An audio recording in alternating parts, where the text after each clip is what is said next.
Hi guys, so here I am going to water these little seedlings, and this was just like an old terrarium, like had frogs or something in it that I found in the trash. Picked it up. It's making a great little greenhouse. So I'm just going to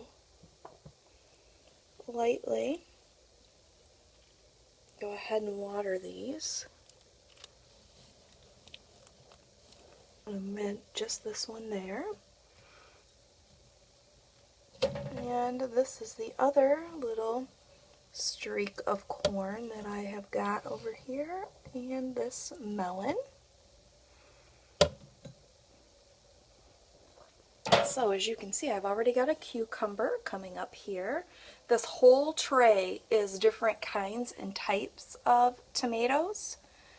And I am hoping that my 4th of July tomatoes, which are outstanding and they obviously arrive around the 4th of July, will come up well for me. So I will check back with you guys, let you know how that is going. In the meantime, try to do your own projects. Thank you so much. Have a good day.